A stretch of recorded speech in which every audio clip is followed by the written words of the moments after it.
You're on the Six Screens Telenetwork, earning the reputation of giving all the right ingredients, uninhibited, exposing the hard, cold facts.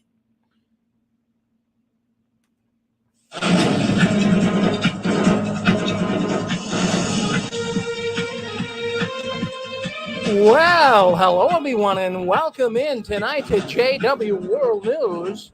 Boy, do we have a lot of stories to talk about tonight, including a Watchtower lawyer that got sanctions this week. Yeah, we're going to be talking about him, and also the door-to-door ministry begins in less than a week. The witnesses aren't that excited. So we'll be talking about those stories and more coming up next on JW World News.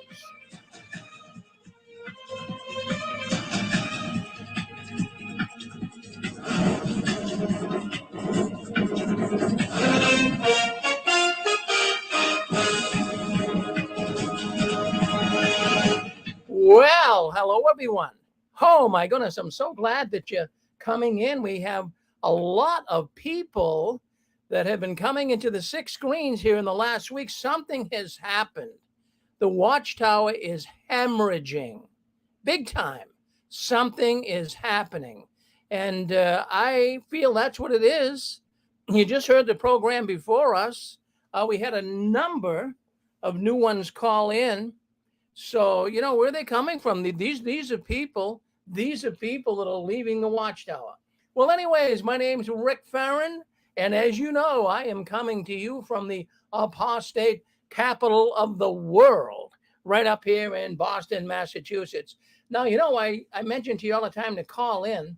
Now, you know, maybe you feel inhibited. Maybe you don't feel comfortable. You feel that maybe the elders are listening in or someone is listening in. So if you don't feel comfortable, we do have a voice changer here. And I'd love to put you on the voice changer and no one will recognize your voice. So if you feel as though you like to come in and talk, but you don't want your voice recognized, well, let me know and we'll have a special voice just for you. As a matter of fact, I'll just give you an idea what it's like. Let me see if I got about 15 different voices we can use here. But let me do this one. Let me just talk. You'll see what I'm talking about. Hello. Go ahead. Well, I'll have to get that pumped up. I guess it's not working right now, but I will get it ready. If you call in, I'll have the voice changer ready for you. All right. So that's good to know. I mean, a lot of people, they don't like to call in because they think that someone's going to be watching them or listening to them. But by all means, try to do it. Muster up the courage tonight. Boy, I say we have a lot to cover this week, this night on Six Screens. We got some special programs coming up. We got a special program at 9 o'clock, Murder in the Watchtower. That is going to be unbelievable. Murder does take place. I mean, many people have always wondered about it. We're going to be talking about it tonight at around 9:30. So by all means, come in and be with us if you would. Well, let's get right to it. Let's give you the top stories in the Watchtower for this week. Now, what I try to do is I search the internet all week long, and I try to come up with the stories that are carrying the most weight, the stories that are really exposing the Watchtower. And these are the stories the Watchtower doesn't want us talking about. They don't want the witnesses talking about it, but we talk about it. Now, I don't know if you heard or not, but on August 23rd, well, that was just a few days ago, right? In Montana, a federal judge, Susan Waters, that was her name, and she issued an order commanding financial sanctions against the Watchtower attorney, Philip Brumley. Philip Brumley. Well, let me put his picture up so you guys can see him. Now, this guy is the most famous Watchtower attorney, I believe, of all times. That's him right there. And he lied. Yes, a Jehovah's Witness caught in lying. Yup, plaintiffs will submit the cost to the court. Now, this is how much it's going to cost them, a lot of money. Now, the plaintiffs in the case, and we had one of the plaintiffs here on the Six Screens a couple of years ago, but she hasn't been able to come on because it's an ongoing court battle. But anyways, the two plaintiffs were molested. I mean, have you heard that before? Of course you have. They were sexually molested in the Watchtower. And Philip Brumley, Jehovah's Witness lawyer, he was out in Montana lying to the court to try to weasel out the door. Now, the sanctions result from the attorney Brumley attempting to downplay the role of Watchtower, Pennsylvania, in the activities of the Jehovah's Witnesses in Montana. Oh, let me just break it down for you. I have a transcript here, but I'm not going to read it to you because you'll get lost in the weeds like I would, but I'm just going to break it down on what happened. Philip Brumley was associated. He was a lawyer for Watchtower, Pennsylvania, and he realized that he was lying. No ands, ifs, or buts about it. When he was being cross-examined by the plaintiff, he was asked if Pennsylvania Watchtower was involved with child molestation at the time. And he flatly refused. Well, he said they weren't, not at that time. They were, well, basically, I might have a little mixed up here for you. He was downplaying the Watchtower, Pennsylvania, in the court. He was saying that now they have been they're not involved, but back then they were involved. But he said right now, because he was making defense for the Watchtower, he was saying that Pennsylvania has nothing to do with it, when in fact they did. So Pennsylvania Watchtower, that's where the legal department is, right? So he was suggesting that, back when the molestation took place, that they were involved with it then, but right now they're not. So anyways, it was a lot of misinformation, and so it's ironic to me. It's ironic to me that we now have an article on the front page of the Watchtower website: protect yourself from misinformation. Yeah, so you see what the Watchtower does. The Watchtower always will do this. They will come up, and even when they have a local needs talk, right? Suppose someone was disfellowship or apostasy. Well, the local needs talk would come across and they would say, something about apostasy, but not naming the person that was just disfellowship. Well, here on their website, they're saying don't pay attention to misinformation now that their big-time lawyer is in trouble.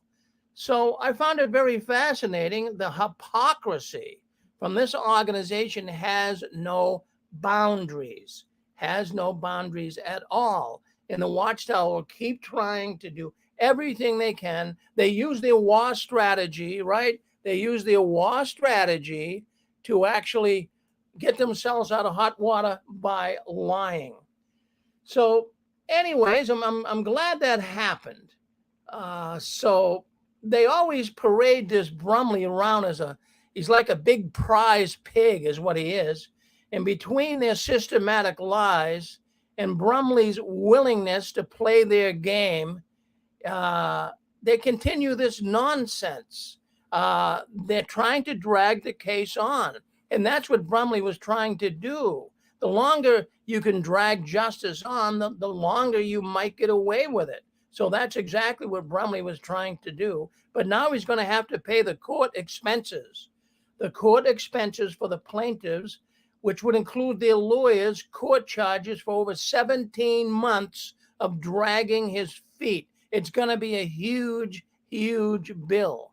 And I'm surprised there's really not a prison sentence here. I really mean that.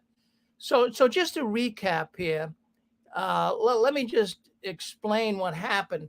The plaintiffs, I just want to try to make it clear. Maybe it wasn't too clear in the beginning, but I just want to try to make it clear to you that we always knew that Watchtower had the legal department in Pennsylvania, right? And we also know that they had their printing facilities in New York. So we knew they had two Watchtower facilities, two Watchtower organizations, if you would. So the one in Pennsylvania was always looking over legal matters. So that came up in the court in Montana. But evidently, when these girls, the plaintiffs, were molested, he was claiming that the Watchtower, Pennsylvania, didn't have anything to do with it this time. It was prior to that. So the court got pretty upset with him because he was lying, because it was, in fact, at the time the girls were molested, Watchtower, Pennsylvania was involved, and he was diverting attention away from that by saying they weren't. But as they went through the facts and found out, they found Brumley was lying. It's not, look at friends. If they can lie about child abuse, they can lie about so many things. They can lie in court. So they're going to have to pay the court case, as I say.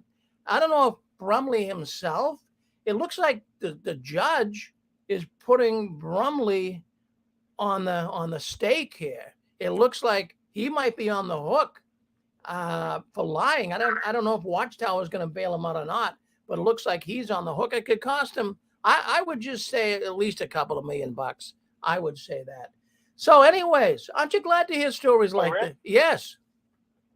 Hey, this is Cherry. Yes, yeah, Cherry. I read that article, or most of it anyway. He is personally responsible for the bill. He is personally responsible. Now, how he can do that on that stipend they have at, less than $200 a month, I don't know. I don't know how the court can actually validate that the money is actually coming from him. I don't know that, but I bet you they will. I bet you they will. Well, they want him to pay for it. You stop and think, Chewy. Lawyers over the last 17 months, the court charges, it could be a couple of $1 million. We'll see what happens. We'll see what. Thank you, Chewy. Yeah. Thank you, Chewy. Yeah. Yeah. He's personally responsible. Yeah. Unbelievable, huh? Well, that's and what Watchtower would try to do probably was give him a bunch of green handshakes. A bunch of green handshakes and have him put it in his bank. But the court can monitor that. They can find out. They want this to come out of his pocket. That's all I got. Well, that's enough. That's good. Thank you for sharing that with us tonight. So I am so glad. And not only that, folks, let me tell you something. It's not just apostates that are picking up and running with this story. I'm sure other lawyers will be talking about it too. Lawyers get together. They have little conferences. They write things up in their journal for lawyers and attorneys. They write these things up. So there it is. Watchtower lawyer gets sanctions. The lawyers will be talking about this. It's really bringing reproach upon Jehovah, isn't it? But man, I'm telling you, they're continuing to do it. It's just absolutely nuts that the Watchtower tries to get away with this, but they do. They've been trying for years, and they do. They get away with so much, that. All right, well, the governing body, they're trying to get people back to the meeting. Oh, they're having a hard time doing that. The witnesses are now back to meeting in person, but man, I can't believe a lot of the witnesses don't want to go back. They're staying on Zoom meetings, and the governing body, they're getting desperate. Up until now, everything the governing body said, the Jehovah's Witnesses did. If the governing body said jump, how high, they would say. But now all of a sudden they're saying, they're scratching their head. Why isn't everybody going along with our new instructions to get back to the meetings? They've always tried to manipulate people through guilt trips. They make desperate attempts to try to coerce people to do things they want them to do. But all of a sudden, things are going in the wrong direction for the governing body. They're not getting the witnesses to obey them. Isn't that a good thing? Isn't that music to your ears? How many witnesses are just saying, that's enough, we've had enough? Well, 2 years ago, we know Zoom, it was a blessing from Jehovah. Well, that's what the organization would say. The Zoom meetings. Oh, Jehovah is blessing us. Now Zoom could be a weapon that's used by Satan to lull Jehovah's people into laziness and complacency. Yeah, Zoom, they want to make old light, but they're having a hard time making it old light. People still want to stay on Zoom. The Watchtower organization, they've created a real monster with Zoom. Well, they had to survive using Zoom for a short term, but in the long term, it could kill them. The Zoom platform could destroy the Jehovah's Witness organization. The history of the Jehovah's Witnesses, we know, is full of schemes and splinter groups. And I wouldn't be surprised to see it happen again in the very near future, of a whole lot of people leaving because of this idea they don't want to go back to the meetings. I think they'll continue with their typical passive aggressive guilt trips and suggestions. Yeah, I really do. I think they'll keep guilt tripping people, kind of in an infantile way, kind of like a kid in the schoolyard. Yeah, I think that's what they're going to say. Maybe they'll say, well, you're weak. You're not a good, strong publisher because you don't go out and you don't come to the meetings in person. You're still on Zoom. So, they'll probably just say that only weak people and those that aren't spiritual are the ones that still on Zoom. And they might also say this. Now think about this. The governing body knows that a lot of people are dragging their feet. They don't want to go back. They want to stay on Zoom. It's a lot easier. So they know, though, people are socializing, the elders locally, they know that people are getting together for social events, get-togethers, weddings, funerals. So they know the witnesses are doing this. So their game plan is, oh, wait a minute. If you can go to a social event in person, you should be able to come to the Kingdom Hall in person. So, they're going to shun, they're going to shame, and they're going to really use all of these tactics that they can to get people back to the meetings. So, they might even do this. They might even roll out the Zoom, take the Zoom password out and only make that available for infirm people, older ones, or people are real sick and can't go to the meeting. Only the infirm might get the Zoom password. So what do you think? I mean, boy, I'll tell you, this is one of the biggest stories, if not the biggest story this week, is they're having all kinds of talks at the Kingdom Halls. Some Kingdom Halls are getting 3 and 4 talks in the last couple of weeks. So, it's a big thing. It really is. And what do you guys think? Do you think that if you were still a witness, you'd still want to be on Zoom? Or maybe you're still a witness? Yes. I'm sorry, because this is a great presentation. They always have a way of presenting anything the way that suits their agenda, like Zoom. Zoom is a blessing from Jehovah. But now it can be turned around to where if you're still clinging to it, that it's wrong and shows you're spiritually weak, boo, boo, boo. I think they're going to use the line where, babes need milk, but then there's a time when you need meat, so are you a weak Christian that needs milk? Like a baby needs milk while they're in their infancy, but they have to graduate to being able to handle meat. I think they might use some kind of crazy, twisted thing like that to shame those who want to stay with Zoom, who don't want to go back to the meetings. It's just an idea. They did the same thing with the internet. They shamed the internet. They demonized the internet when it first came out, warned everybody how dangerous it was, presenting the typical mouse with the wire as the mouse was the head of the snake and the wire was the body of the snake, trying to epitomize how evil it was. And now it's all jw.org. Go to the internet, jw.org. Thank you, Rick. Well, thank you, Anne-Marie. So anyways, we'll see what happens. But the meetings, the attendance at the meetings is low in person. Not as many people are going to the meetings. As I say, they're staying on Zoom. But let me put a picture up here.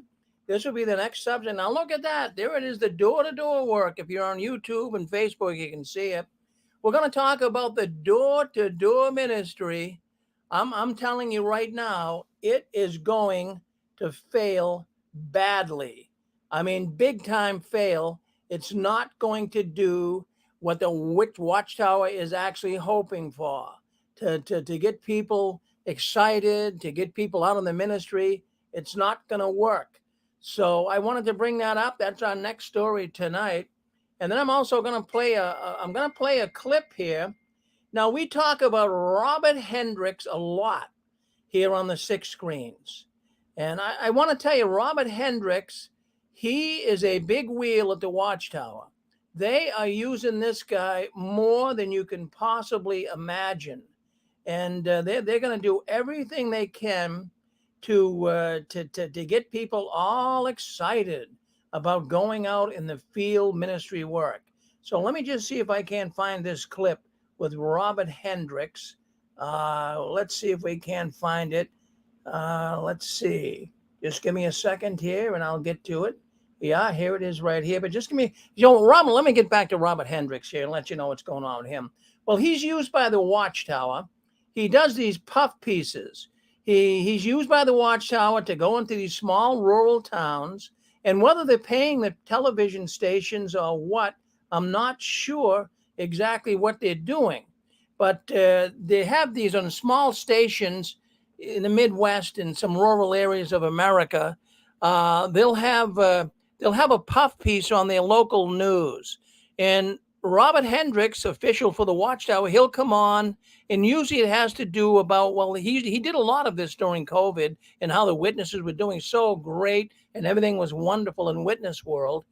But now he's on a station here. I want you to hear what Hendricks is saying about the door-to-door ministry and how it's going to be returning. You'll hear it if you're on Facebook and YouTube, and you'll hear it on the radio network as well. So let's play it right now, and let's get this moving. Let me just get it up here so you can see it, and let's play it. All right. Stay connected to us through social media at RECENT TV.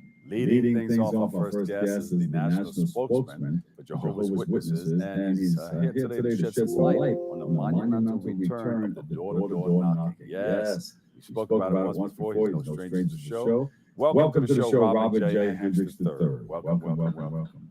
Thank you, Dr. Bob. Nice to be here again. Thank you for having us. We were touching on it the last time we spoke. We wanted to know, when are we going to go knocking door to door to spread the word? And now you have the answer to that. Yeah, we sure do. September 1. So we've announced globally that each branch, we have 87 branches around the world, 240 lands, where we are beginning again our door-to-door ministry. And so we're happy that we're entering what we're calling really a phase of living with COVID. And we're happy now to go back to our signature work. March 2020, we suspended all in-person activities. And so this was really a natural progression now to start September 1 with our door knocking. And what's the reaction of our congregants? I think we have a muted reaction. I think that many are excited. But anytime you've been away from an activity for 2.5 years, we've found other ways and very productive ways to do that ministry. I think that there's an unknown here. How will people react? What will it be like to be walking the streets again and knocking on doors? It's a very different world than pre-pandemic. But overall, we're excited to be able to carry out the ministry that really is a command of Christ and follows the ancient or first century pattern of the apostles in the first century congregation. That makes us very happy. It makes us very happy that we're going to see. All right, we'll stop it right there. But that's Robert Hendricks, and you heard him. Now that's a puff piece. That's on a local news station. I think Watchtower paid them to be able to come on and tell their story. But Robert Hendricks here, I don't know if you caught it or not, but I did. I listened to it a couple of times earlier. Robert Hendricks, when the man at the news station was asking him, how are the witnesses? Are they excited about going back to the door-to-door work? And he says, well, after, 3 years, 2.5, 3 years of not going out door to door, he says, Some might not be as happy as they'd want to be, and I forget exactly the words he used, but he didn't sound like all the witnesses were excited, and certainly they're not. Real, think about it. Well, would you be excited to go out door to door again after not being out for a few years? I don't believe too many people are that excited about doing it. Those that are excited to go back out on the door work, they're either faking it or they're telling themselves they're excited. They're trying to keep a positive attitude, but deep down, they're not excited. They're unhappy that they have to go out. They don't want to seem like the non-spiritual brother and sister. Because if you don't go out door to door, that's what you're going to be. If you're just going to sit home and write letters like you have been doing for the last few years, the Watchtower is not going to be very happy with you. As a matter of fact, they're going to make it so that the other brothers and sisters are going to look at you like you are a weak witness. So I don't think people will be that pleasant, the householders, that is. I don't think they're going to be that pleasant to the witnesses coming to the door anymore. Think about it. The world was already getting divided politically, and before COVID hit, the witnesses were having a hard enough time going door to door. And now this is just going to stir up anger in the Jehovah's Witness community. I mean, the householders are going to be angry with the witnesses coming around. Plus, people are dealing with so many other things lately that are having the householders have a lot less patience to deal with the witnesses knocking on their door. Let's face it, the householder has problems with the economy, like all of us do. Also, many people are suffering from mental health issues because of COVID. So many people feel kind of paranoid about that. And you got these witnesses are going to be going door to door. The world got used to not seeing the Jehovah's Witnesses. Yeah, they didn't see them for a few years, and they kind of liked that idea that the witnesses weren't knocking on their door. But so much has happened just in the last few years, and now here we go again. They're popping up, knocking on doors all over the place. I think it's going to be a sort of, well, it's going to be very unsettling for many to have to start up going out with their book bags again, door to door. It's not going to settle well. And especially with these new... Hey, Rick? Yes. I was just thinking, you're considered a bad Jehovah's Witness if you don't go out more than 10 hours a month, or that's the cutting off point. That's a Jehovah's Witness doctrine, a self-proclaimed doctrine. I would like to know one scripture in the Bible, even in a Jehovah's Witness Bible, that says a person has to put in so many hours a month to be considered a witness. You'd like to see that? I'd like to see that scripture too. Never saw one. Yeah. If anybody's got one, I'd like to hear it. Oh, we'd love to hear it, Susan. Yes. The other thing too that the witnesses are going to be faced with, that is kind of a new technological advancement in doorbells. How about these new Ring doorbells? Well, there's a camera on the door, and they're taking pictures, video pictures of you when you're coming up as a Jehovah's Witness. I mean, they're not even going to answer the door, right? No. So it's going to be so rare for many people where they haven't seen the witnesses coming to the door. It's going to be like a rare event for many now that the witnesses are coming back. Nobody knocks on doors anymore. It's a rare event. Like I said, the only one who would knock on doors would probably be a political person, or maybe the Girl Scouts or the Boy Scouts trying to sell something to you. So it's rare that, yes. Hey, it's Dan, Rick. Yeah, I was thinking the same thing. When you think about it, you've got a lot of people at home, worried about COVID. So they're going to tell you to get the hell off my porch, quit spreading your shit. Then you got the people, that you've got the witnesses. Most of them are vaccinated. So they're going to the door wondering, I wonder if these people are vaccinated. What are they asking us to do? Go get ourselves killed? And then you've got a percentage at the door that think the vaccinated are spreaders of this stuff. So you got all this going against you. And then you've got the message. Go to jw.org. You can't sell a message like that. You can't go door to door and just tell people to go to jw.org or play some little video for them at the door, which is what I've seen them do. So I don't know, Rick, you're right. They've got a lot against them, especially the COVID. And that's the thing that really hurt them. And when the Watchtower pushed that issue, when Watchtower pushed that real heavy, a lot of people said this is a bit much. You know what I mean? They said this is too much because it was personal. It wasn't like blood. It wasn't life and death. It wasn't a proven science. So anyway, long story short, they've got a lot to overcome. And here's what my theory is. Can I give you my theory? Of course. Here's my theory. They're going door to door for 30 days. The shit's going to shut down again. They're going to sell the halls off. They can't go on, Rick. They really can't go on. And then there's a percentage that don't ever want to go back to the door. They've gotten away from it. They're like, what are they asking us to do? And like you said, if you told me, if you were an organization that told me to get vaccinated, do you think I would go knocking on every door of these neighborhoods with all these unvaccinated people? I wouldn't. I'd be trying to protect myself. So I think they've got themselves in a corner, and I think this whole thing's going to open up again. This pandemic thing. I think it's going to start again in another month or two, and they're out of business. I really believe they're out of business because, Rick, when we went door to door, we had to sell. We had to open up our Bible. Here's what the Bible's original purpose was. Here's what it is. It's still the same purpose. We sold, and they're not selling. They're just going to the door with those, go to jw.org. So they're standing there in front of their carts, go to jw.org. But I don't know, Rick, it'd be pretty frightening to go door to door right now thinking people are in a lot of fear right now over that COVID. You know what I'm saying? Oh, yes, absolutely, Dan. Hey, listen, always good to hear from you. Thank you for chiming in with us. You. Yes. Thank you, Rick. Yeah. So Dan's right.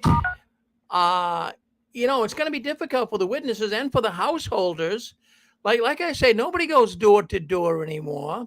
Remember, we used to have the milkman, the bread man, the full of brush man, the Avon lady. They don't come around anymore. So the only one in the last few years that householders would have coming to the door, like I said, would be the Boy Scouts or Girl Scouts selling something, or maybe a politician looking for a vote. But now they're going to have to put up with Jehovah's Witnesses. Here they come down the street. Wow, my goodness. But, I want to tell you something. The door-to-door work, I got out of the organization. I was kicked out of Satan's organization back in 2005. And I have to tell you that even back then, I was still going out in service prior to being disfellowshipped. But even when I was going out in service, nobody was answering the door. They weren't. I'd be knocking on the door, and you'd hear babies in there, and you'd hear people talking, but they wouldn't come to the door. Good luck if anybody did.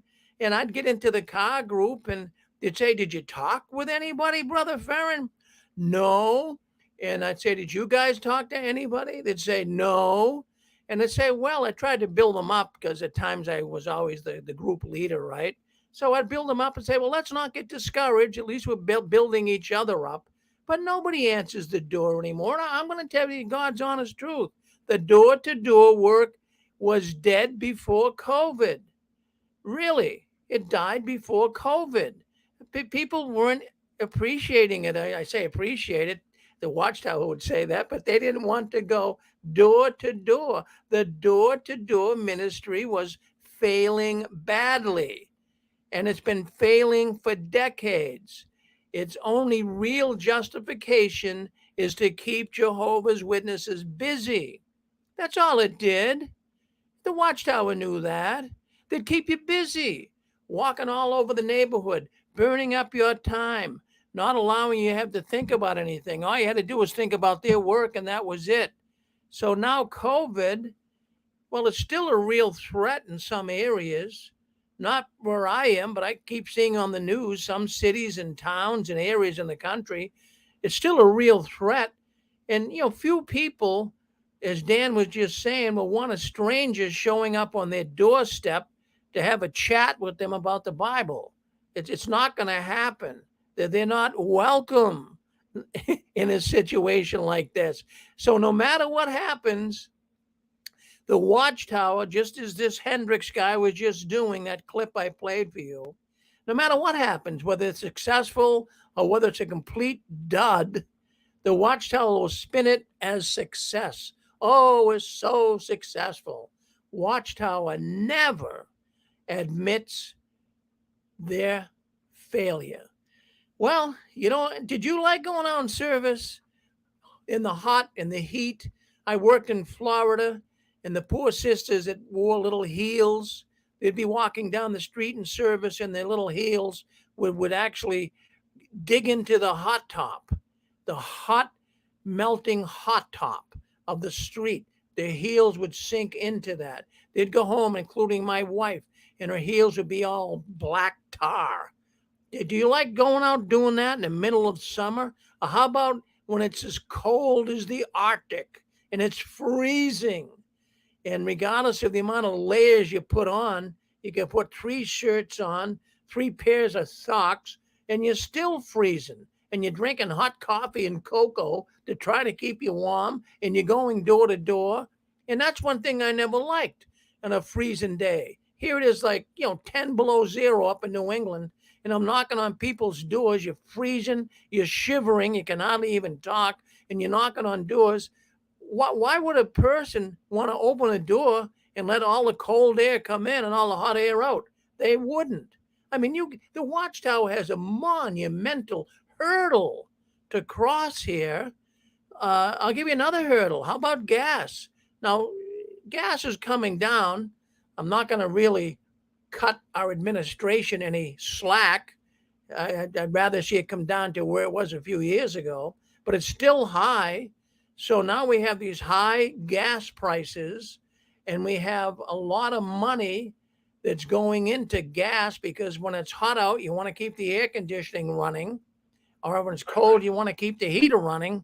So it's going to cost a lot of money just to go out in service. What do you guys think? Is this a real hurdle? Even before the gas thing, the thing is now most homeowners now have that thing called Ring or something similar on their door when they can see who's at the front door, because I'm sure you've seen those pictures of the FedEx guys and UPS guys that steal or do whatever. So basically, it's going to be a major fail because they can see.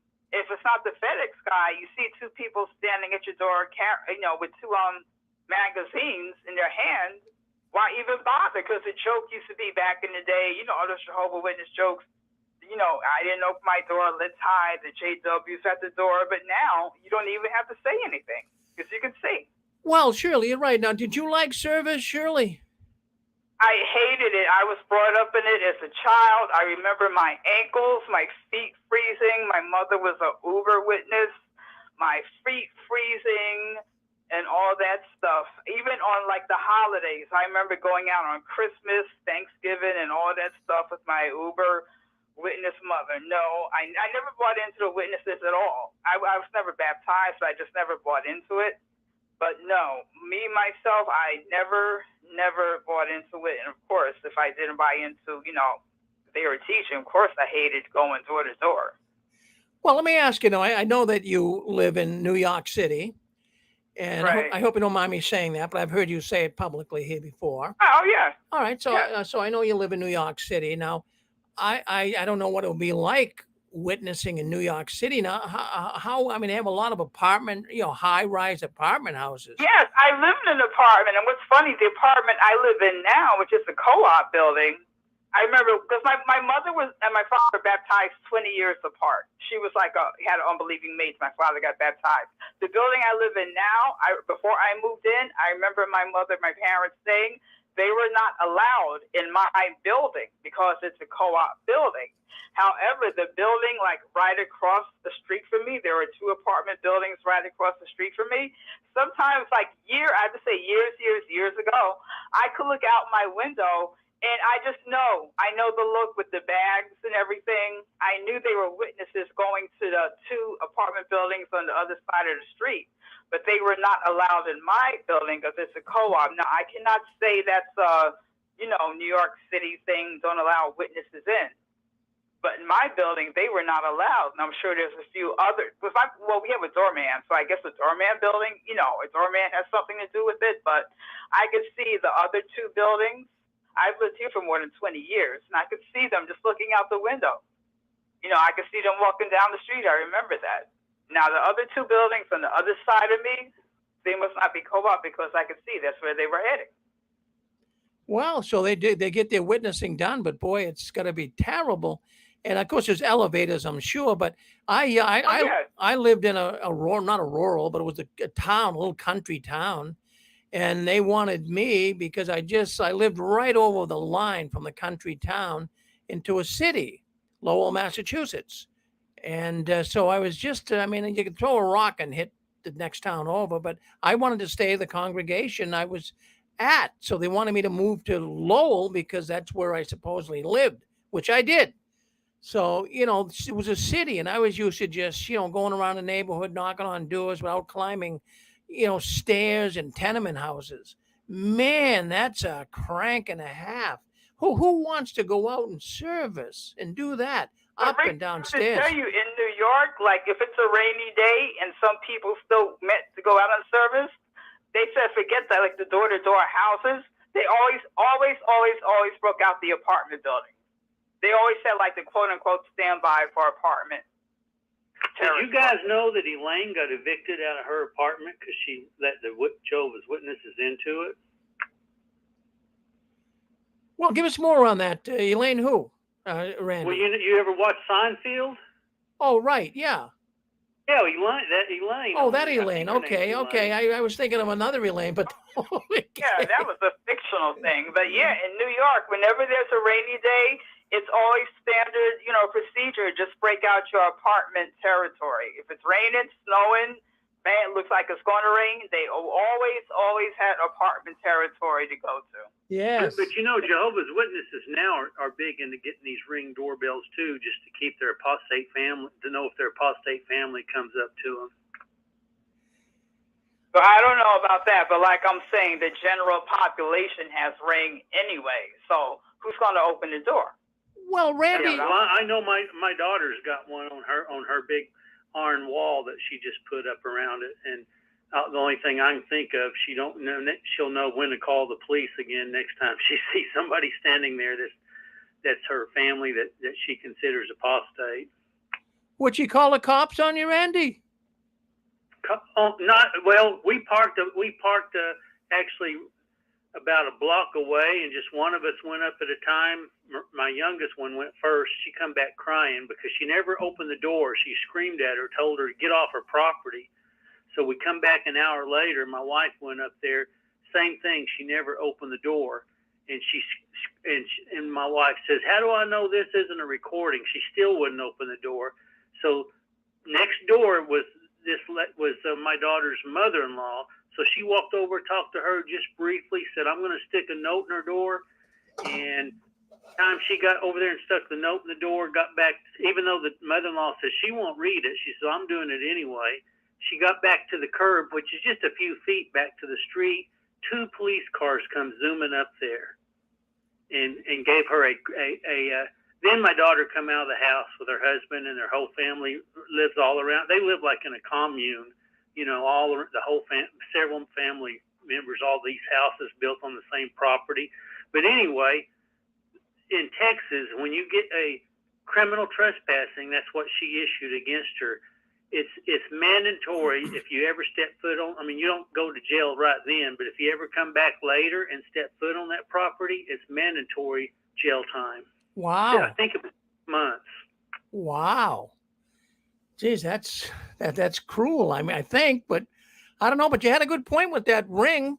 Yeah, the witnesses. What what's the whole thing? I mean, my wife told the policeman, said, here, I haven't knocked on her door in over a decade, and they're knocking on your door every Saturday, and here I'm her mama, and she was no threat. She didn't even have her purse with her. She had to walk back to our car, like I say, a block away to get her driver's license to give it to the policeman.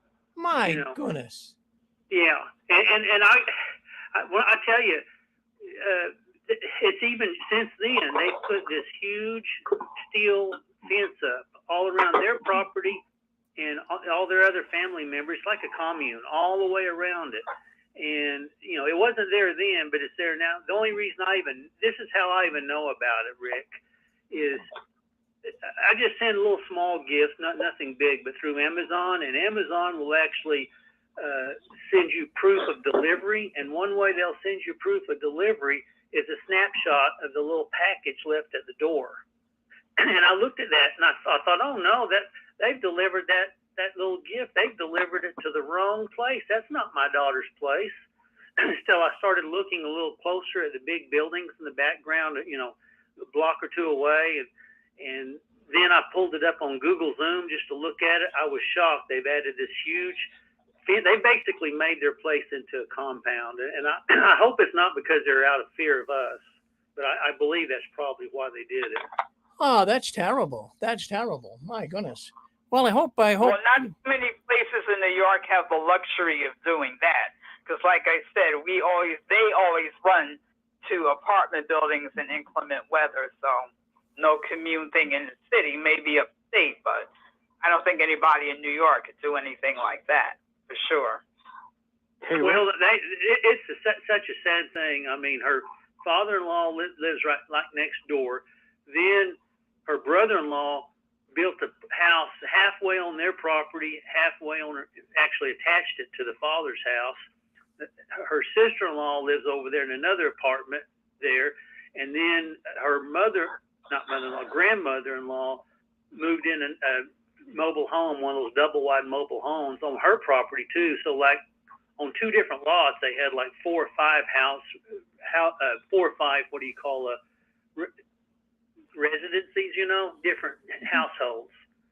And it was just a shock to me to see a huge fence. I mean, it takes up, it's just so tall, and it wraps all the way around all of their properties together. That's terrible. Hey, Rick? Yes. Hey, Rick, you asked the question, who wants to go out door-to-door service? I did ask that, yes. Yeah, well, this is Gilbert, GG, in here in Phoenix, Arizona, and I want to answer that question now. I'm going to give you a dirty little secret, a confession. I was actually very good at it, and I didn't enjoy visiting strangers as much as I did doing shepherding calls and building up congregations. When I was 19 years old, I had a falling out with a huge congregation, a Spanish, and I was surprised they didn't disfellowship me. So I left to a very small congregation where the elders wouldn't even show up to the meeting. It was about 30 miles away from the major city, Yuma. So it was in the middle of nowhere, and about 3-4 people would show up on a Sunday. And I went there, and after about 2.5 years, way over 100 people, families were going, families were getting together every weekend. It was because I was good at it. And this is the point I'm trying to say, is that in a church and in a business and in everything in life, not everybody is good at it. Everybody's good at their thing, and Watchtower wants everybody to do the same thing. But guess what? 98% of the Jehovah's Witnesses are not good at it. They're good at other things. They're good at building kingdom halls. They're good at, raising families. They're good at everything else, but they're not good at going door to door or going, visiting interested people, visiting, people who had who had interest in the Watchtower. So when I got married, I was 21. I moved back to Yuma because the drive was, I used to drive 90 minutes for 2.5 years just to make my books study at an elder's house who wouldn't go to the meetings in the middle of nowhere in Arizona. And we would get like 30 people show up. And it's because I was good at it. And this is the point I'm trying to make. when I moved back to Yuma, I built 2 new congregations, Spanish ones, and I was a conductor of the theocratic ministry school. I was the best hardworking elder in Yuma, and that's why I always joke around. I tell people I was a Jehovah's elder you wish you had when you were going to the Kingdom Hall. But I burned out like everything. But when I was now older in life, I used to do witnessing in the prisons, and everybody left me alone because nobody could do the work. I had to go 6 hours, all the illegal aliens and all of the people at 2, 3, 4 murderers, in prison, state prison. So I would do it all. I mean, and I would be there sometimes for 4, 5, 6 hours talking to these men. And when they knew that it was my turn to go, when they knew Gilbert's going to be here next Sunday, I would get record attendance. And the reason why is because I had liberty. I had carte blanche. Because, see, none of the elders could really say anything about me because they didn't want to put in the work. They weren't workers at their craft. So when I would go to the prisons and I would preach to people, I wouldn't preach the Watchtower line. I would just shut up and ask questions and listen. And people responded to that. One thing I don't do right now, and I don't want to start a church, but I know I can go to any part of Phoenix and I can knock on doors, and in less than a month, I'll have people going to church because I'm good at it. I know how to do it. Now, I can't do it because I just can't be part of a church right now for whatever reason. I don't want to go into detail about that. But see, that's the whole thing. Watchtower has 8% of its people. They don't want to go to church because that's not what they're good at. And they're forcing people to do something they don't want to do. You see, and that right there is why they're not successful. You should be helping people say, what are you good at, Rick? Well, I'm good at making barbecue. Well, okay, you're going to be the barbecue cook at the church. I'm going to bring him in and you're going to feed him. See, Watchtower doesn't think that way. Watchtower wants everybody to be a cookie cutter, just like a good old Soviet type organization. We're all going to be the same. We're all going to suffer equally, and we're all going to be miserable. Well, Gilbert, no, I know you would be good at it. I can tell you've got a good way about you. I can tell you would have no problem in going out and talking to people, whether it be in sales or anything. But you're right. Yeah. A lot of the Jehovah's Witnesses weren't cut out to do that. I mean, there were women and kids. You can't make them go out and just do that automatically. They wouldn't. It wasn't their fault. They weren't good at it, but they just, it's not in them to do it, Correct. Yeah, and Jesus addressed this. He talked about different, people having different talents, doing different things. And if they're not with you, they're not against you. Leave them alone. And just because somebody doesn't go out door-to-door service doesn't mean he's not a good listener and he can't, open up his home and drink a cup of coffee with somebody who's hurting. Things like that. Oh, yeah. Everyone has their talent, and Watchtower doesn't do that. So when Jesus talked about talents, Watchtower is the kind of organization that hides their talents in the ground. You see, they hide the talent. Well, no, I got you. I got you with all of this. No, I can tell that what you're saying here, it's something that I never really thought about. But they're trying to make people that they're not, and they're unsuccessful with it. They claim they're successful with it, but they're really not successful from the door-to-door work. No. None of the governing bodies can go door to door. I can go door to door. I can do it. I know how to do it. They don't know how to do it. None of the governing body members are Gilead graduates that actually dedicated their whole life going door to door, knocking on and talking to people. There you go. They don't know. And when I would go, I was so successful because I wasn't trying to recruit people. Just tell you a really bad story. I had a girlfriend and she told me she wanted to be a Jehovah's Witness only because she wanted to marry me or be with me, right? And I could not find it in my heart. I was like, oh, hell no, you're not going to be a Jehovah's Witness. I couldn't do it. But I knew I could talk to her about the Bible. I could talk to her about God. And it was a dilemma before I was waking up that I could do this job and I could do it very effective. But I used to pray to God. I remember looking at my house in Yuma, and I used to have tons of orange trees, citrus trees. I had, pomegranates. I had over 100 different hibiscus flowers each one had a different name, and I knew all of their names. I knew which ones could tolerate sun, which one couldn't.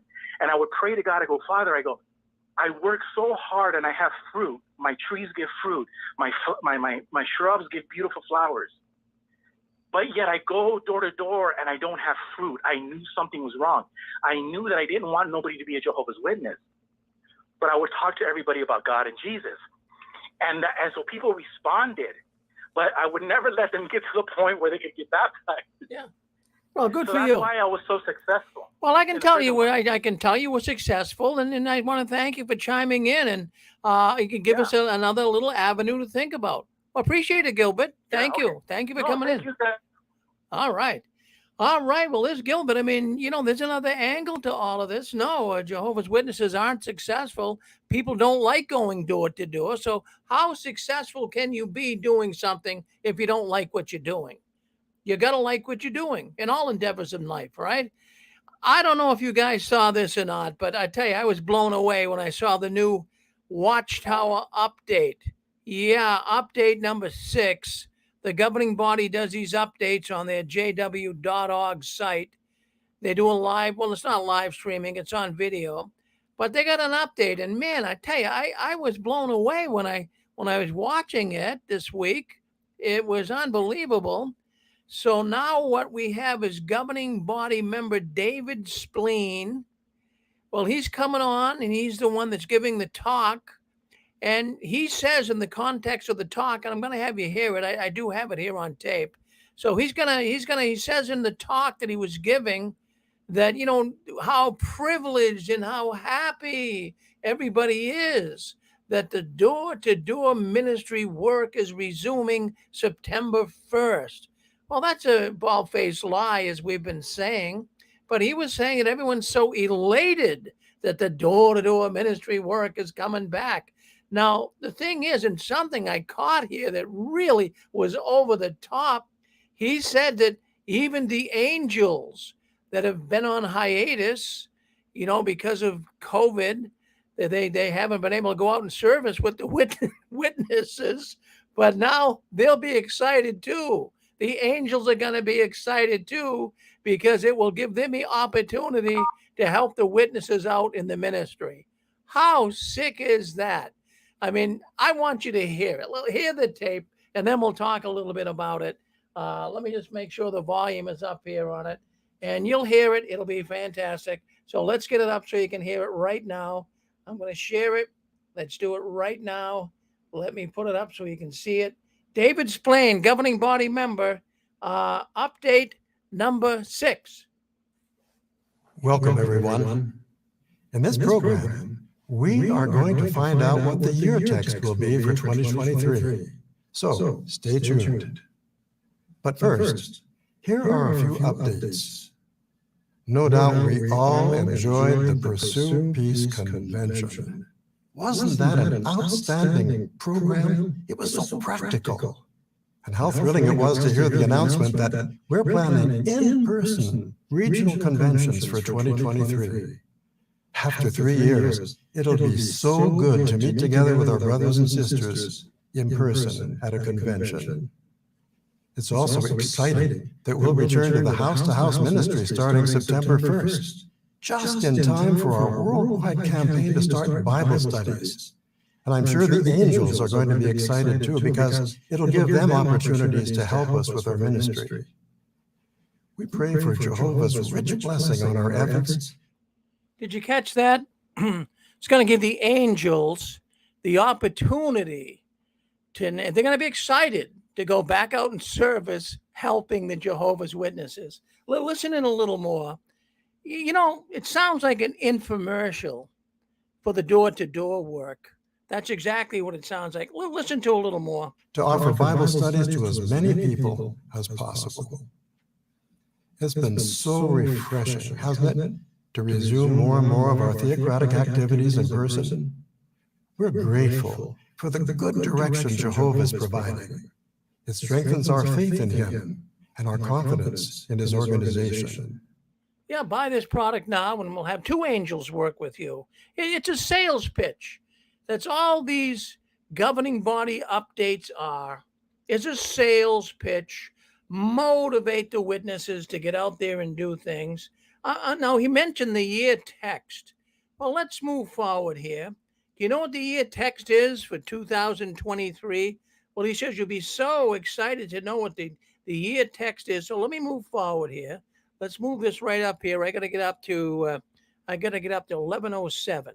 So let's get it right up to 1107, and you'll hear what the year text is. Well, why isn't my timer here working?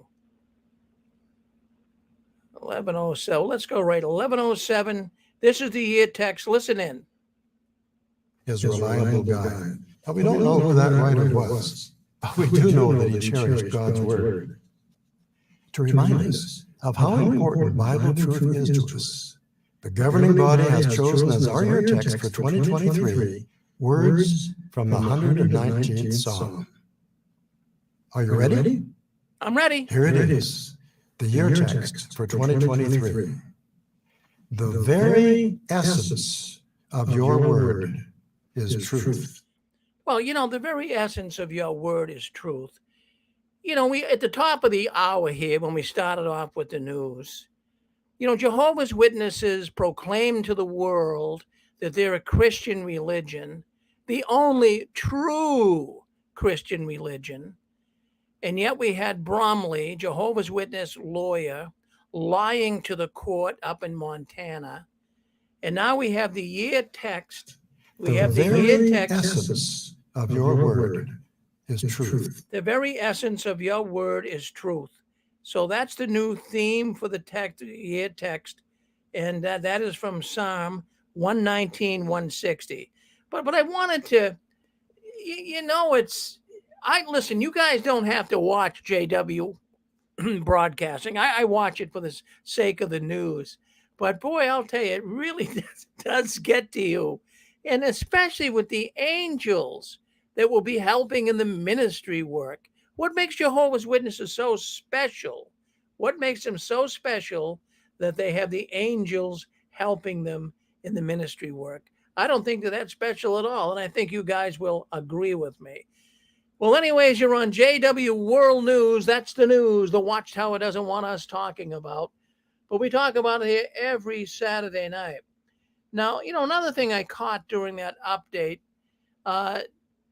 it's so exciting, as David Splain was saying, to get back in the field ministry after 3 years. As we mentioned earlier in the broadcast, no, it's not going to be that exciting. It really, really isn't. And I'm sure the angels aren't looking forward to it either. I think they've got bigger fish to fry than working in the door-to-door work with the Jehovah's Witnesses. I mean, the only thing the angels probably would like is the not at homes, the long coffee breaks, and the long driving into rural areas for a return visit. Maybe the angels would like that, like the rest of the witnesses, but they wouldn't like going door to door. So I just wanted to bring that up. But I also want to play another video here that I think is appropriate to play at this time. Let me just share this with you folks, because it does sound like an infomercial. Now, you heard David Splain. So what I want to do now is I want to play you an infomercial that I got online. And I found it very interesting because it sounds very similar. The Watchtower, really, friends, they're going in the direction of Christendom. They're copying their techniques. It seems like they're always coming in trying to sell you something. And that's exactly what I'm finding here. When I listen to these streaming videos coming out of Warwick. So let's play this video and see if there's any resemblance. Okay, let's share it right now. Let's play it. For the next 10 years. God has used Reverend Fearon throughout his entire life and ministry to bring miraculous deliverance to hundreds of thousands of people around the world.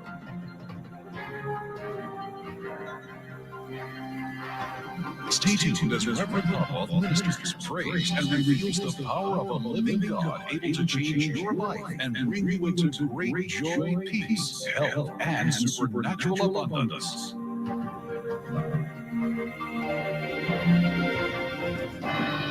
Now, Get ready for God to touch you with his miracle-working power. Get ready for the governing body to touch you with their angels and their miracle working power, right? Listen in.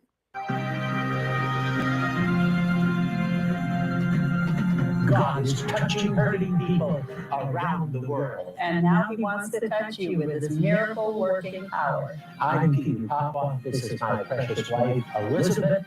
And it's always such a joy and a privilege to share with you the reality of God's power. Is that right? Well, isn't that too what the Watchtower governing body says? It's always such a joy and a privilege to be with you. Isn't that something? They are becoming just like Christendom, the very thing they never wanted to be. Yes, they are becoming like Christendom. Oh, that's true. Pete, I've been reading these testimonies since 1981, and I know a lot about testimonies. And I know that God's still healing. He's still out there working amongst his people. And Liz, he's also supernaturally canceling debts. That's right. And you know what? We have been anointed. And we have the angels working with us. And don't you worry, God will provide for you. Go ahead, quit your job, go to the convention. I mean, it's the same old rhetoric, isn't it? Oh, yeah. And appointed to be prayer warriors. Amen. God has anointed us both to get you healthy and wealthy. That's right. Oh, yeah, that's the governing body. Well, anyways, I thought you might enjoy that. But anyways, it's really disgusting what is happening in the world of the Jehovah's Witnesses. They are being pushed to the limit to do things they really don't want to do. But hey, the governing body wants them to do it. And I don't know if you guys have been reading any of the Watchtowers as of late, but man, I'm not kidding you. Some of the recent Watchtower articles, the study articles, they're getting as bad as they've ever been. And just to mention a few of the things, because it brought back memories of 1975, in one of the recent Watchtower study articles in the last couple of weeks here, they were talking about selling your house and possessions. Now, when did you hear that before? Well, you heard that back in 1974, right? Right prior to Armageddon. And they know that worked. So they're saying in this article that Satan's world spreads misleading information and lies about Jehovah's organization. Cut off your family who is speaking the truth about the truth.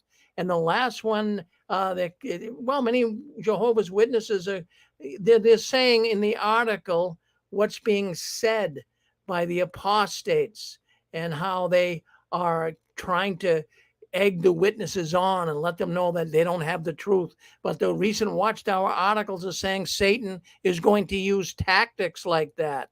So, this is a very dangerous article, again, because I know what happened back in 1974. There were people, Jehovah's Witnesses, including a man I knew locally, that sold his beautiful house to go to where the need was great out in the rurals of Iowa, which is nothing but cornfields, right? So he went out there to serve where the need was great because Armageddon was coming. And he's stuck out there now.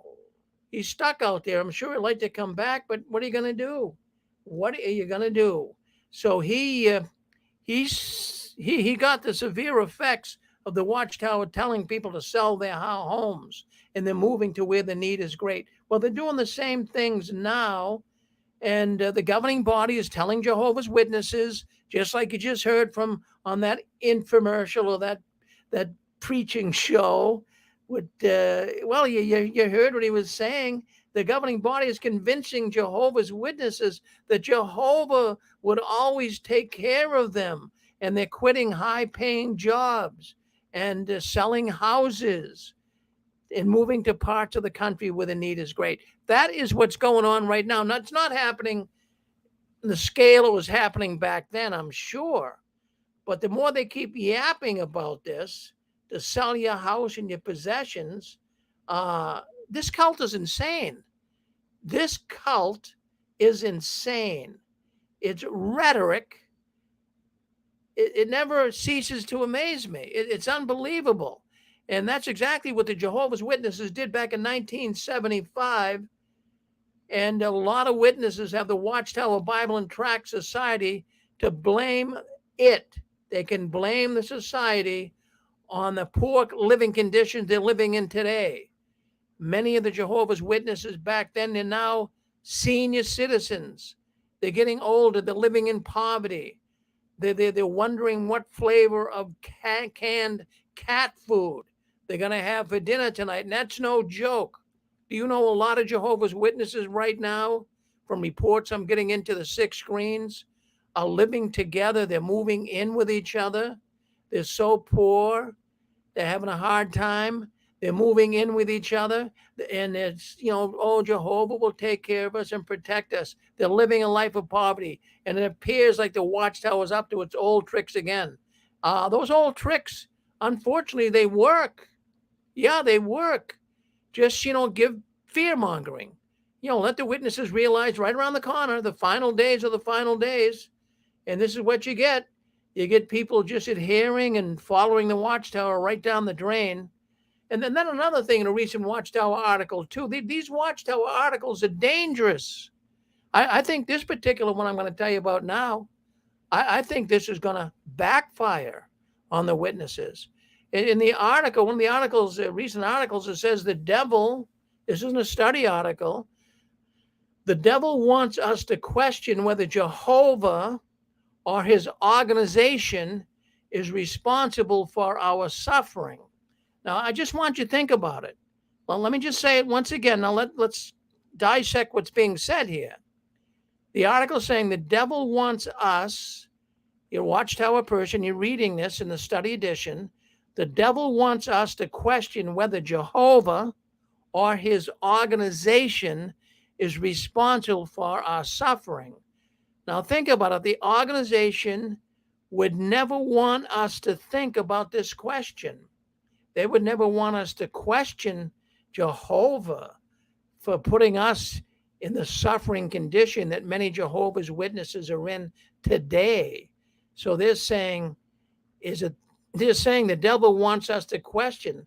The devil wants us to think it's Jehovah that put us into poverty. I'm saying us, but I'm saying the witnesses into poverty, into low-paying jobs, into losing loved ones from blood, not taking a blood transfusion. So see, they know people that what I'm getting from this article is the Watchtower officials, the elders, the governing body. They know that many witnesses are beginning to question the organization.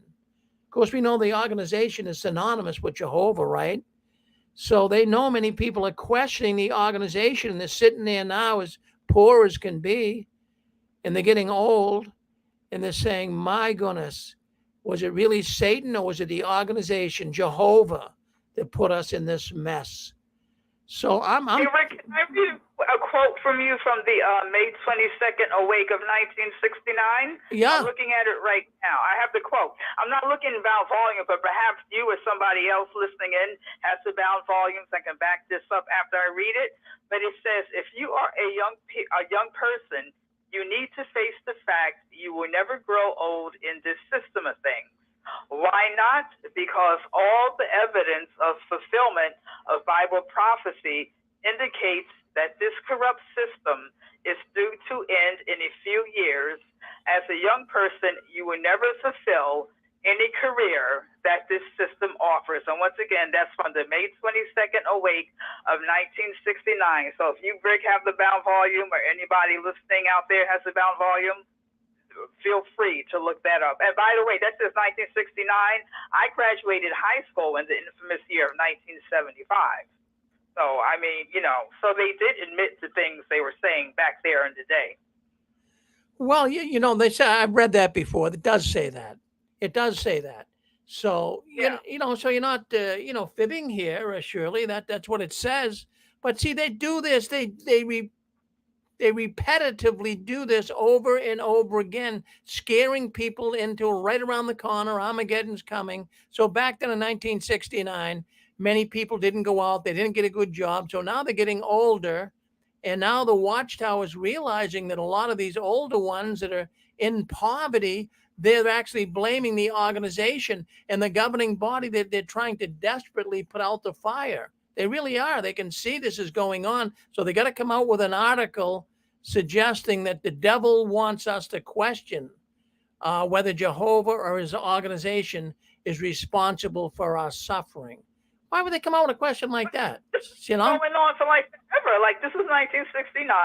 They talked about 1975, but how many are the dedicated old school? How are they still hanging on? That's just the one thing I don't understand.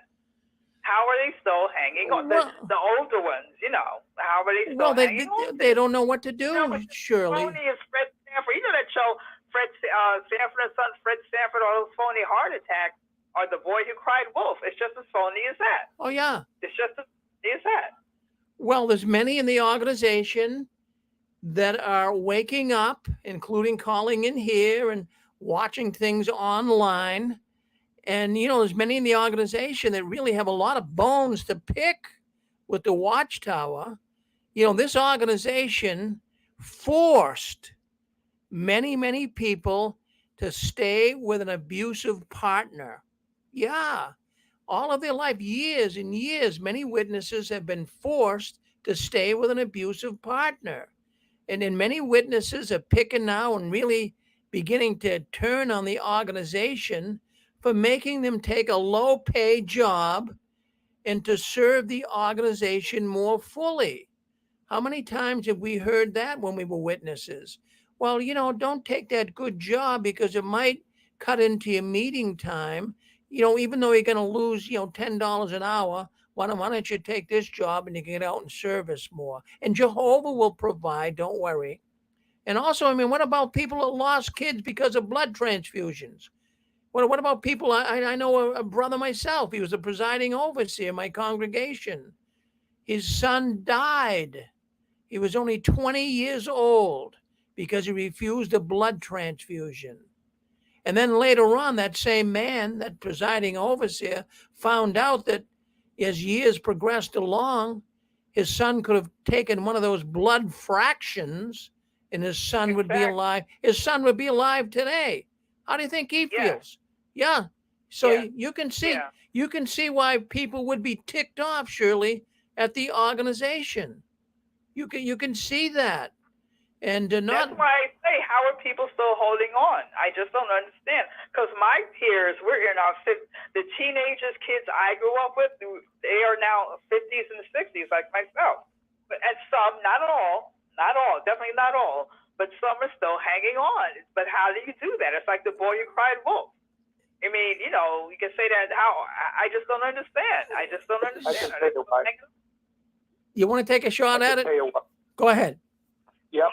Yeah, Rick, these guys, governing body, now that you're standing back, now that we're outside of their box, out of their clutches, out of their hypnosis, these guys are master programmers. And like you said, they have a scripture or something they throw in. Like you said, they said, you know, Satan would want you to question now. No, you're starting to free think, but they have a program. Satan don't, want you to question the organization. And they do this over and over and over again. Get out of your heart, get in your head. Your head's where the programming is. These guys are master programmers. See, when the assembly comes up again, get in your head. When they have their when they come up again, Rick, what's going to happen? The new assembly talk's going to be, many fell away during COVID, but thanks to Jehovah, most of us stayed intact. But we lost a few brothers. Satan was working very hard, and they're master programmers. These guys program with fear. They program with, you don't want to miss the end. They hold the carrot. They never stop programming. The guy that goes on the radio that you just played a little while ago, that guy goes on the radio. They pay for programming to say everything's going good. The hours are going up. We're so glad to be back to work. It's all a big business. Promote Watchtower. The people are slaves. We were slaves. We were Watchtower slaves. We called ourselves slaves. So like you said, Rick, could you imagine you've been off 2-3 years and they're like, all right, hey, everything's looking good. We're ready to get back at it, to go out door to door. And the brothers are like, are you kidding me? Are you joking with me? I mean, you know what I mean, Rick? And I'll tell you, I think if you went to the door right now during this, this COVID and stuff, I think you might get your ass beat. I'm sorry, but in New York City and different places, you go door to door, they're going to knock your head off for coming to their door. They're scared to death. So I don't know, Rick. Master programmers, these guys are masters of masters. They've been doing it for a long time. The Bible says the devil is cunning. He's an architect. These guys are architects of fear, doubt, and worry. And that's why most of the people, when they leave, they need a shrink, a psychiatrist, antidepressants. It's because that's what they've promoted. My mom died saying Jehovah's going to kill me. Jehovah's going to kill me at a mental ward. And I'll tell you one more thing. My uncle, my grandpa died. He was pissed at Jehovah. He was pissed. He gave his whole life to Jehovah. Another guy, Art Epperson, he died. He was pissed. He's like, the end was supposed to come. They lied to me. And my uncle says, well, Grandpa had a breakdown. He's still a Bethelite and all this stuff. So these people are mad, Rick. They're tired of being lied to. They're tired of being schmoozed over. They're tired of being programmed. We're in an information age where you can look online, you can do this. And Watchtower's still playing God. Don't look there. Don't go there. Don't do this. Don't do that. People are tired of it. Get your hands off me. Let me go. I'm getting out of here. I'm running out of here. You guys are psychopaths. Anyway, those are just a few thoughts, Rick. Well, those are good thoughts. Those are real, genuine thoughts, Dan. And, the Watchtower, like I say, in these recent articles, there's one particular one they just studied. In fact, I believe they studied it last week. They're saying that, many people are questioning Jehovah in his organization. Well, they are questioning him because, all of these things that they have to do now, and as you say, they're getting stressed out of having to go back to the hall and now go back out in service. And the witnesses are getting sick and tired of the constant talk of doomsday fear mongering. Oh, Armageddon's coming. Yeah, and you know something too, Rick? They're all excited about their assemblies. 2003, we're going to get to. What do you mean 2003? I thought it was going to be all over, And in 2003, we're going to have this. In 2010, we're going to have the media center. And we're supposed to applaud. We're supposed to, you know what I mean, Rick? We're supposed to go, oh, my God, this is wonderful. 10 years from now, you're going to have media. And you're like, why am I clapping? Am I stupid? Have I been stupid following these blind freaking guides? Blind guides. These are liars. These are men that are advancing from bad to worse. They're advancing from bad to worse. They will not turn around. And men who will not turn around are Satan. Satan is the father of a lie. And these guys continue with the lie. They lie again, and then they lie again. And they have no conscience, which makes them amoral. They're amoral. This is satanic. So, man, I just tell if anybody listen out there, get out of Babylon the Great. Get out, get out, get out. If you don't want to be lied to, if you don't want to be told, you got to protect yourself from this and that. If you don't want every bit of your life controlled as it has been, get out from there. These men are advancing from bad to worse, and it's getting scary. I mean, when a man says you better listen to us like your life depends on it, who said that today? What preacher would go on a stage and say, you better listen to me, brother, people out there, because your life depends on it. Yeah. Won't you be glad when they're all dead? Rick, think about that. The prodigal son. Jesus was always saying, forgive them. They don't know what to do. Forgive them. They don't know what to do. They're preaching death to us all. So anyway, sorry, Rick. Well, no, that's okay. No, in fact, they love you here on the YouTube. Dan, tell us how you really feel. Well, we know how you feel, Dan. But the thing is, many 40 years of my life, Rick. There you go, Dan. No, I'm with you. I got it back, and I got to tell you, I got it back, and I got more than I ever had when I was in there, and that's my message too. There's way more for you. Your gifts, everything that God made you to be, is waiting for you. Yeah, all of you. Well, we got Randy G in here in YouTube. He says Dan rocks, and you do rock, Dan. You really put the word out there, and we know how you feel about the witnesses. I feel the same way. And so many other people as they're getting older, They're not out, working as hard as they used to work.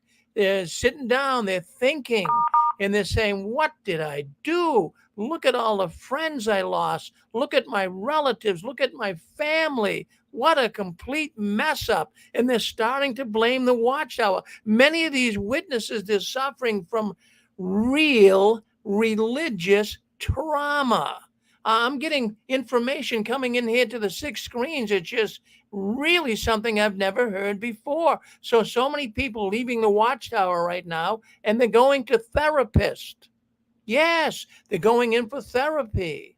And what many are beginning to say is that therapists are telling them they're suffering from religious trauma. Man, that's a terrible thing to suffer from. Think about it. Rick? Yes. Because what you said and what Dan said, the witnesses rarely talk about Jesus except once a year at memorial. They would rather talk about Jehovah, and there's a reason. Because the Old Testament is nothing but a bunch of laws, and that's what they want to dump on the witnesses, is a bunch of laws. But Jesus said, guess what? My load's going to be light. So when you serve me, you won't have all these laws. Well, guess what? If you become a Jehovah's Witness, it never stops. And then when you try to end it, it ends up with therapy. They really mess you up. They don't make your load light. They make the opposite of light. Oh, amen to that, Sister Susan, my beautiful wife. Thank you for commenting. Now, I'll tell you. Rick, yes. I want to make one more point with what Susan said.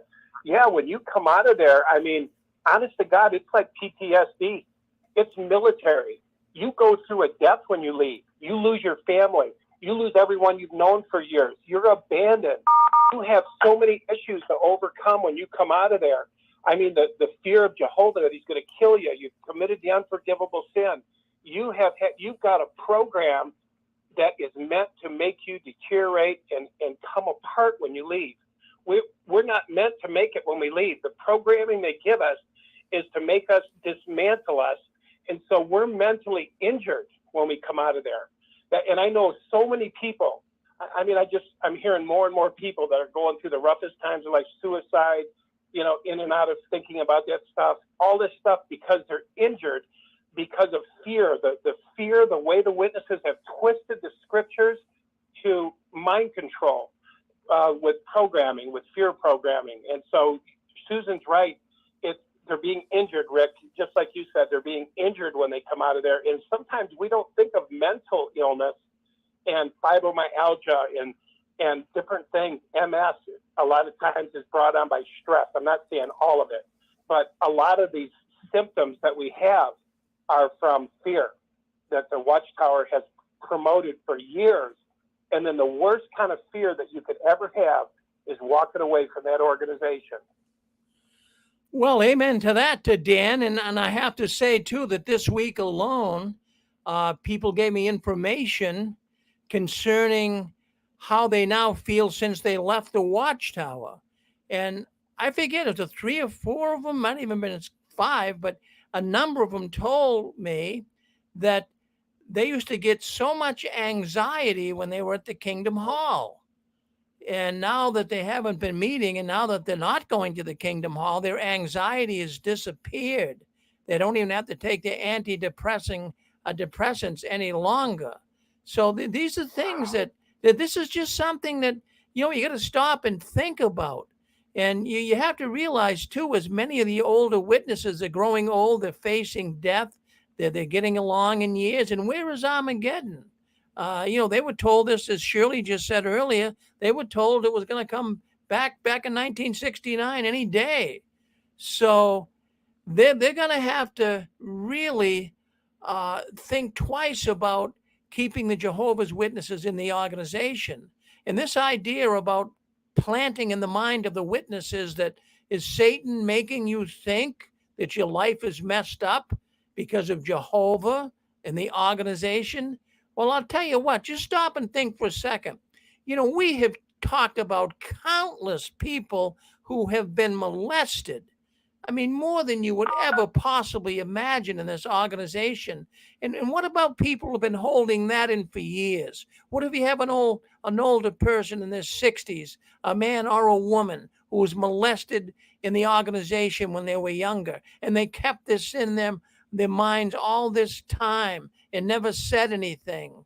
And maybe even if you're listening in, you're one of those persons, and you know how difficult that is to deal with.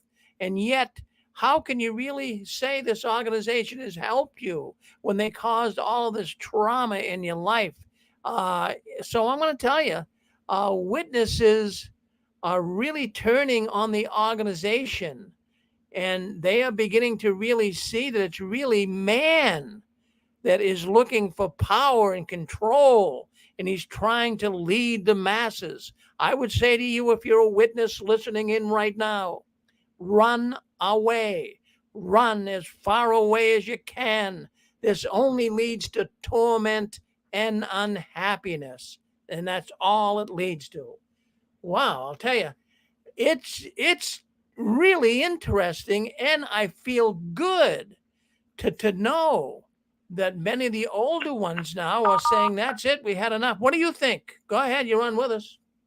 Don't be shy. You're on JW World News. Hey, Rick, are most of the publishers aware of the movie theater or house, whatever it's called, up in Warwick? Are most of the mainstream publishers aware that they're trying to build that? Yeah, they are. Oh, they're totally aware of it. They actually have a contribution box set up in the Kingdom Hall. Oh, so that's how they're aware. Yeah, but I'm saying, doesn't that make you think? Like every day you say the end is near, the end is near, but yet up in Warwick they want to build this movie presentation or whatever it's called. They want to build. Does that make you think? Does that not make you think? Well, it's making like a lot going on. Well, you can go in different directions with that. You can put a lot of legs on that story. I mean, let's just stop and think about this. What, in goodness' name's sake, is the world government of the governing body of Jehovah's Witnesses? Well, what are they thinking? That's not going to be built to at least 2026. They're telling people Armageddon's right around the corner, and the price tag. Well, we're not talking, a few $1 million. We're talking a few $100 million. Right. Yeah. Exactly. Yeah. Exactly. So I mean, does that make you think the end is near, knocking the door or whatever, haven't been doing it 2 years, but that's their mindset. But yet the organization wants to build a movie production or like something like Columbia or MGM, their own like movie production thing upstate. If the end is coming, why? What? For what reason? If you have common sense, for what reason are they building this? For what movie? For what? For what reason? Well, it could be a scam. It could be a scam, but I think it's for real. I've been into a number of their planning board hearings, and it seems legitimate. And what concerns me more than anything is the Watchtower is very presumptuous. They don't even have the permits yet, and they're already drawing up plans to have RVs. They've already got RVs, evidently, from what I heard, coming to the property where the workers are going to live. They, going forward as though they've already got this fully permitted, and it's not done yet. In September, there's another hearing, and I'm going to be there. I'm going to give it one last shot.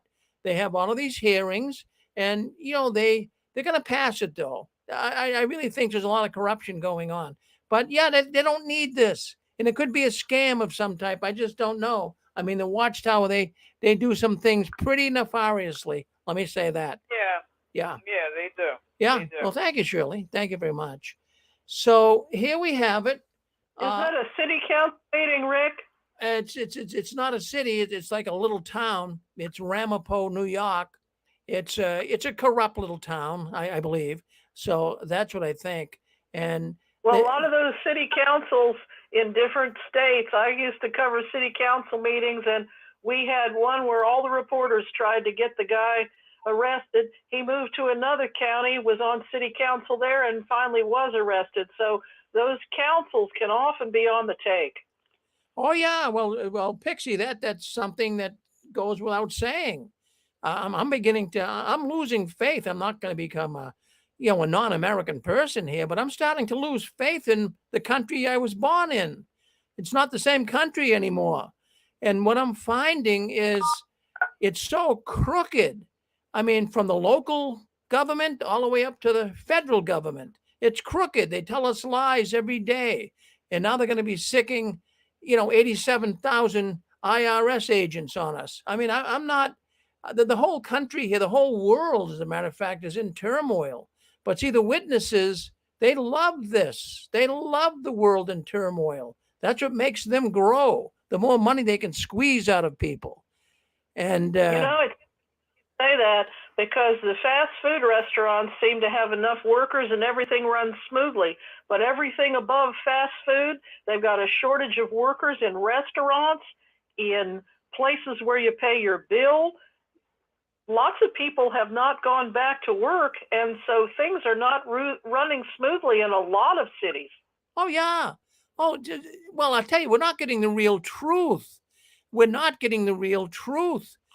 People, I mean, there are people, they're coming up, and I saw one woman the other day buying food in the supermarket that I go to. And the poor woman got up there and she's putting all of her stuff on the counter, and that'll be $44, miss. Oh, geez, I don't have $44.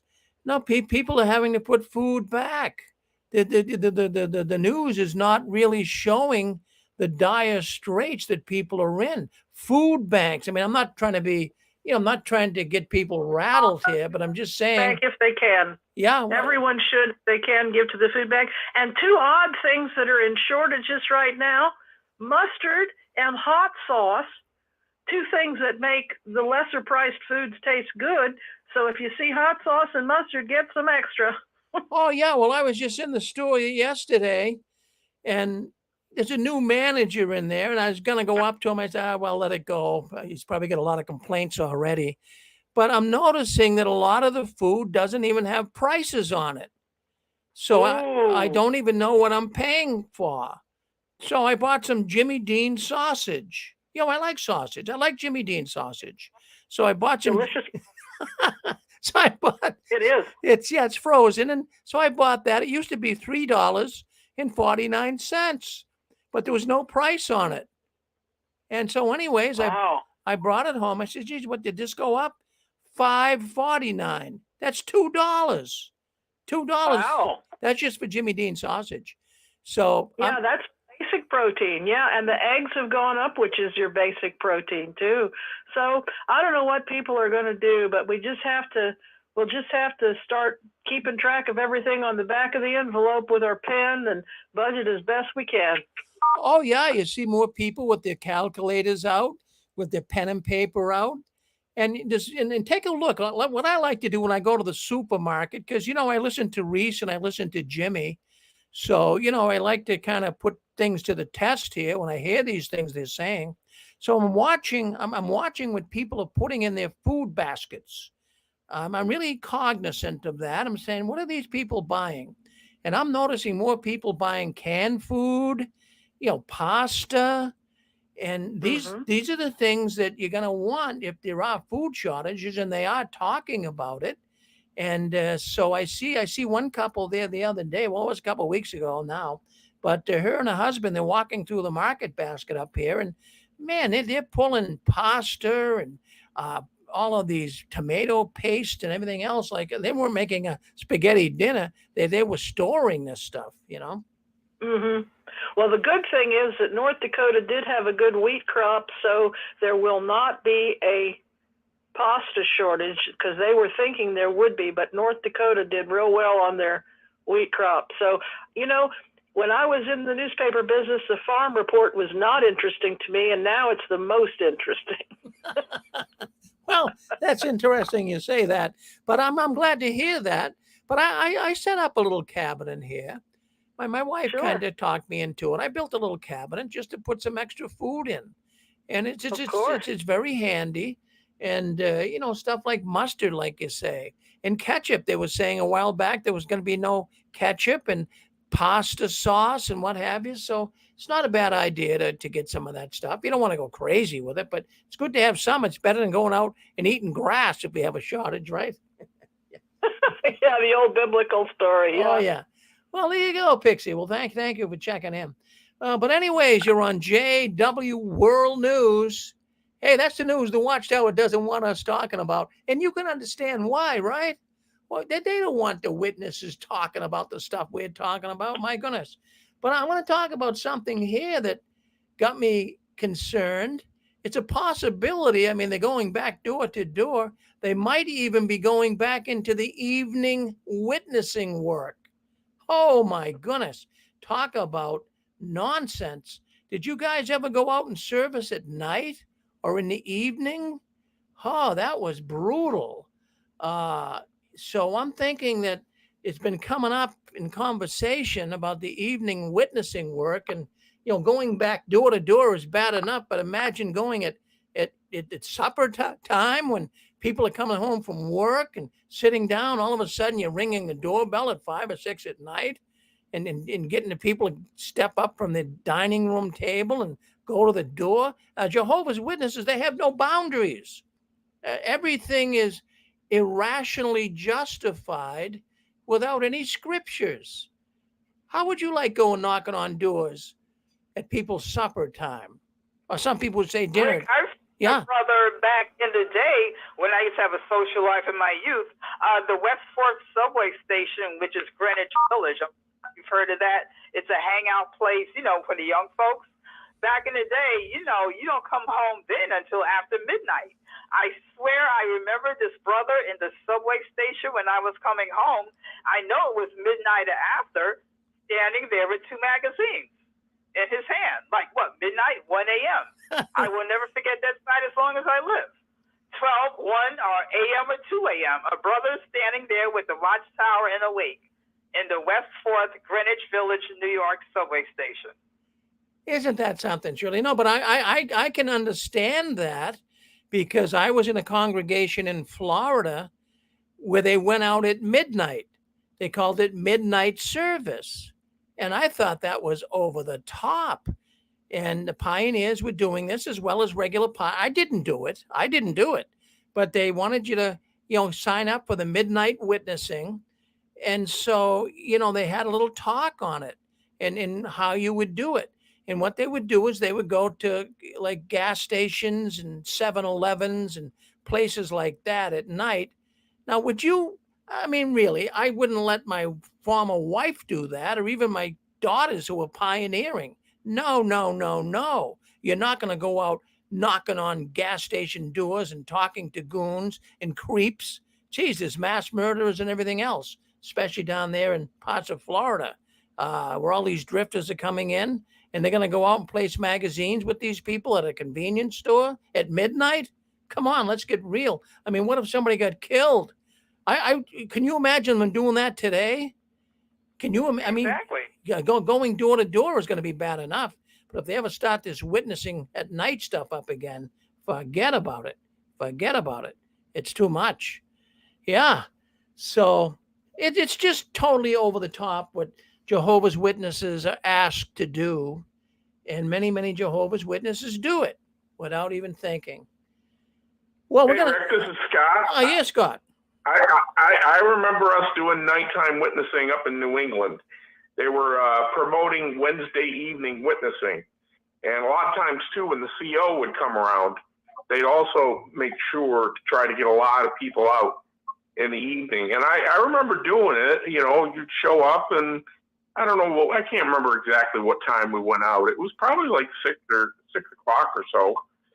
By the time, because brothers had to get home from work, and then get ready, and then come to the hall. But I remember doing it, and you ran into a lot of people that were irritated because they were sitting down for supper and just didn't want to talk to you. I didn't like it either. It's kind of like the same thing when you did Sunday witnessing on Christmas Day. Things like that. Although I've never heard of that midnight witnessing. Boy, that is news to me. Now I know some of the friends used to get up early and hit some of the rest areas here in Florida.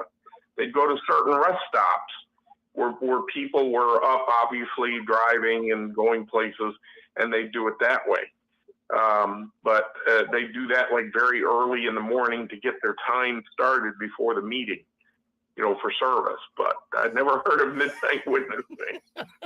That's all. Well, no, that's I really never heard of it either, but it has been popping up. And I was reading online today, in fact, that there was a person saying, I don't know where she lived, or it was a man, maybe, I don't know, but they were saying they used to do the midnight witnessing at gas stations too.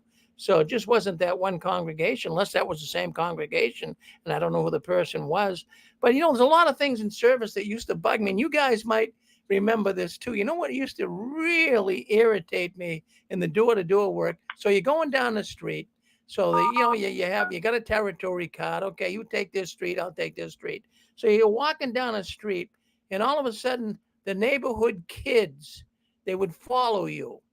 Now that used to really irritate me. I mean, I don't hate kids. I'm not saying that, but you get 3 or 4 neighborhood kids, and they're on their bikes, and hi, how you doing? So it was just like bringing attention to you. So you see a couple of people in dress clothes walking down the sidewalk, and here you have a bunch of kids kind of walking along with you, and the kids are following you, and then making noise and what have you. It's causing a lot of attention, and you didn't want attention, right? My goodness gracious, we tried to do it in a nice, dignified fashion, but having the kids off, the dogs were out, and they're barking, and everyone's looking out the window, and there you are. Man, I'm telling you. I'm glad. I'm glad Satan, as I say, kicked me out of the organization. I didn't like it. I mean, at the time, I didn't mind it, but there's no way that I'd want to do that today. No way at all. Well, unreal. Now, I want to say that we got a great program coming up here next. So just be a few minutes. But we got a great program coming up next. Murder in the Watchtower. It's a special program. And the reason why I'm even bringing it up is I had a woman call me yesterday, and she told me a story that I read back in around the first of the years, about 10 months or so ago. And she wanted to talk about her family who was murdered. She had 3 Jehovah's Witness family members murdered, and they were murdered according to the newspaper article by a Jehovah's Witness. And she called me yesterday and asked me if she could come on the program. I said, we'll make it a special program. We'll make it a special program. So we're going to have a special program here coming up in the next 10 minutes or so. And we'll be able to listen to what she has to say. Let's follow through what really was concerning to her. And she wants to get the message out. She has a special message that she wants to get out. And she said she knew the 6 screens would listen. She's coming up next. Well, boy, we had a good time here tonight. We really, really did. We have been rocking and rolling tonight. In Anne Marie's program, she had 3 or 4 new ones calling in. I'm looking at my computer screens. I got actually 6 computers running here, and I'm looking at various things. I see we're getting a lot of comments on YouTube and Facebook, and hey, we're all over, and it's working. I mean, it is working, and I'm really glad that all of you guys have been calling in, and that's what makes the program. That's what makes the program. Now, I just want to say this too.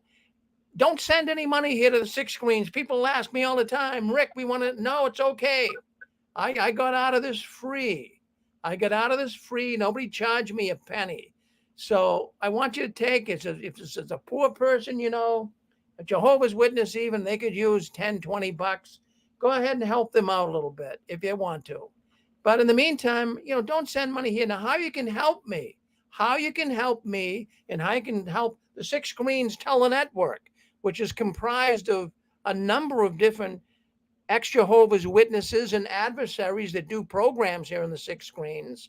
How you can really help us is like our Facebook videos, like our YouTube videos, share them and subscribe. And then that'll get the word out. More and more people will listen in and to real live stories like we have here tonight. Real people calling in real time. It doesn't get any better than that. When I was a Jehovah's Witness, I would have loved to have that. So anyways, I want to thank you all for coming in. And I always want to say this at the end of every program. You know what I say? I say this, the last one leaving the Watchtower, please turn off the new light. And we're going to the new program, at least a special program, coming up next. So if you're on YouTube, don't go too far. We'll be right back. Give us a couple of minutes. We'll be right back with the other program. Thank you very much for coming in, and keep standing tall. Going to end the program now on YouTube. All right, so the program